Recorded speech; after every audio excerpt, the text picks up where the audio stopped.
So we know physical activity is great for our mental health, that exercise is a really good thing to do, but how often do I actually have to exercise and what do I need to do? Do I need to be on a 12-week periodized program with a PT or can I go for a walk twice a week?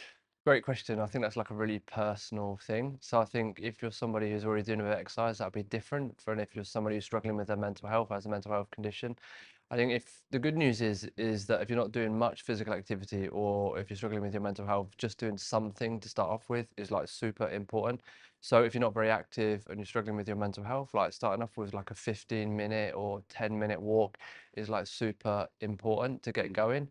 But if you're somebody who's already like regularly like moving, then that would be a bit more. So like the World Health Organization or like our European guidelines recommend that you build up to like 150 minutes Okay. over the course of a week, including 2 strength days training. But if you are somebody who's not doing much or you're struggling, then just setting off in these super simple small chunks Yeah. is like a super really important starting point. Yeah. You say build up to 150 minutes.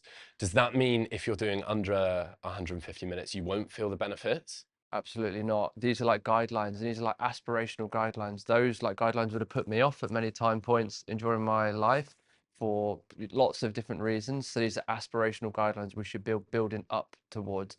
And like our research and other people's have shown that just like 10 or 15 minutes of movement for people who are not moving, not engaging in exercise, not going in this type of environment will start to feel benefits early on. But we should be building up to these. These are guidelines to not put regular people off. Yeah. These are guidelines to be building up to people. You say 10, 15 minutes of movement is a good place to start. What kind of movement? Does it matter? Is it better if I walk opposed to run, or if I run for 10 minutes opposed to walk for 30, or is even that in itself overthinking it?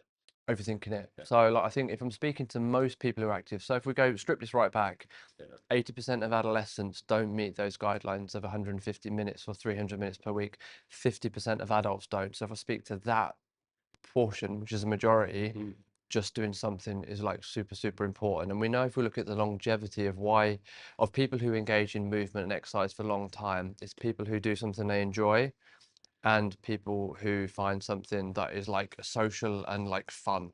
yeah, So like I would say go to those people, go and find that thing. Like if you want to go and work out in a CrossFit gym, you want to go and walk, you want to go and take in park run, go and find that thing for you. And that is like super, super important and then build up from there.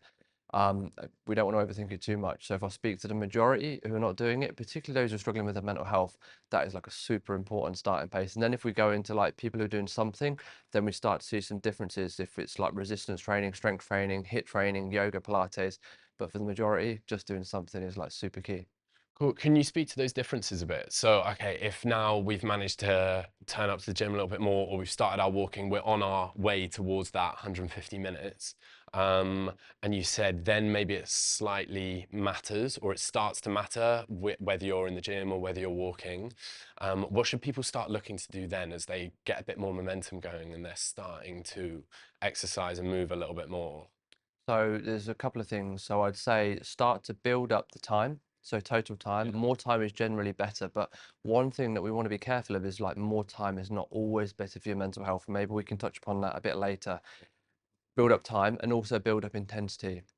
So by that, what do I mean? So the harder that you work your heart and lungs and harder that you work your muscles. So heavier weights, longer time that you're working your muscles and also higher intensity. Build that over time. But you know, we also see this intensity paradox.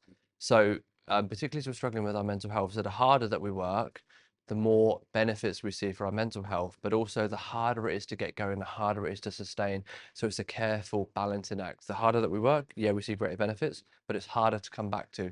Not many people like thrashing themselves, particularly early on, in terms of the intensity. So come back, dial it down, build up slowly, both time and intensity. How hard you're working your heart and lungs, and also how hard you're pushing your muscles. Does it ever diminish or plateau? Is there, so you said the harder you work, typically you might see more benefits, the harder you train your muscles. Is there a plateau at all, or like at any point does that become negative? Are there ever diminishing returns over how often you're going to the gym or exercising for your mental health? Totally. Yeah. So what we tend to see for most people for protection and also for a treatment, Yeah. around 300 per minutes per week. We see over the course of a week, we see increasing returns. Around 300 minutes, we see like a flattening off. and then we start to see a decline for people going over. Now, if you're training for an event, or I don't know, like a marathon, a super marathon, or like a CrossFit event, or something similar, then like you can justify that. But for most people, including like elite athletes, they don't want to be training 300, 600 minutes per week. And then we see like a leveling off and a decline for people's mental health too. Yeah, around 300 minutes. Um, Going back to that individual who might be struggling to start, so the prospect of 300 minutes or even 150 minutes is way off. What advice would you give to them to start? You spoke earlier about finding something you enjoy. How do you explore that? How do you find something you enjoy? Well, I think most people that I speak to, particularly young people or even like people in their 30s, 40s, 50s, just think the whole concept of exercise, like just the word can be like really off-putting thing, like that's not for me. Most people have had really rubbish experiences, like if we think about the UK context or Western context of physical education at school, so like PE. Yeah. And often it's like the case of you must do this. You're all going out to play rugby today. If you're a girl, you're going to play netball today. It's very gendered and very, you're going to do this. So most people just think, that's it, I'm tapping out. So kind of like what we want people to do is refine the movement that they want and go and explore, go and have fun, like go and do yoga, Pilates, like netball, whatever you want. Go and find that thing, and then you're much more likely to go in and do it. And that's really like a good adventure for people to go and do. So kind of like unlearning, and also like readdressing that exercise is one thing, but really reframing that, because it really, when we look at guidelines, is any movement that you enjoy. So physical activity is any bodily movement, increased energy expenditure. So it doesn't have to be like structured exercise and go and find that thing, and you can go and have sort of fun within that sort of pursuit too.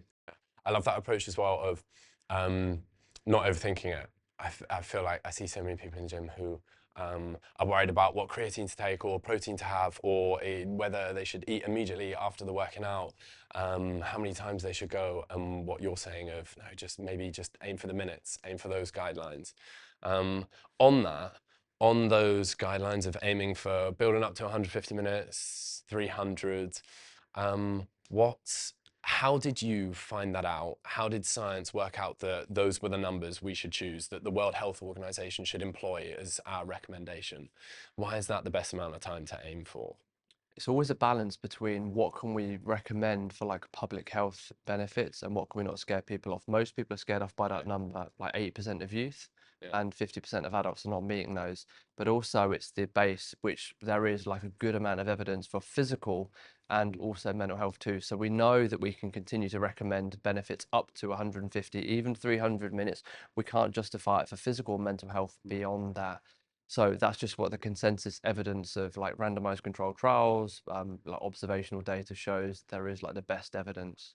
Randomized control trials, observational data. Can you speak to that a little bit? Can you explain maybe what they are and an example of that kind of study that has produced this sort of evidence?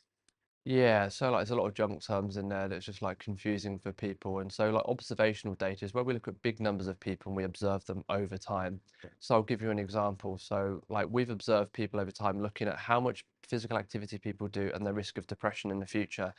And the good thing about observational data is that you observe people in their natural environment and you see what happens over a long period of time. It's cheaper and it's easier to do over time. And we looked at sort of 260,000 people in a big pooling of data over time, young people, middle age and older age adults, and said, if you engage in physical activity over your typical week, and we adjust for other factors at baseline and we follow you over like a 7.5 year period, what's your risk of developing depression over time?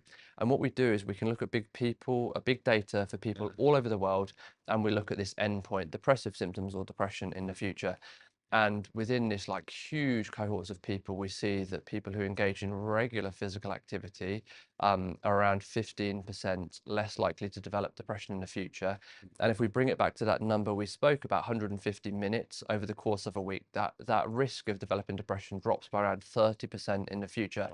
So this is observational data, but that's great because you look at big numbers, you look at people all over the world, all ages, but it's also noisy in terms of Yeah, the what's the data. limitation? Yeah, the limitation is lots of other stuff happens in people's lives. So we can look at the direction of that data, what happens for this future event, but we can't rule out sorts of, other factors going on in people's lives. In order to do that, we need to do what we call randomized control trials. And that is where essentially we get a group of people and we randomly allocate them, in this instance, to the exercise. And then we randomize the other group to usual care or doing like a light form of physical activity. And then we carefully reduce biases and we give people structured exercise over a 12-week, 16-week period. And we know exactly what they do to the best of our ability, and we adjust for other what we call confounds. Again, you introducing another term, and then we can look at outcomes, and we can look at something like a cause and effect. So, is it the exercise that's reducing people's depression, not due to natural variations in data? And again, that shows that when we do structured exercise to people with depressive symptoms or depression, young people, middle age or older age, Yeah. we can help reduce the symptoms of depression or anxiety and other conditions too.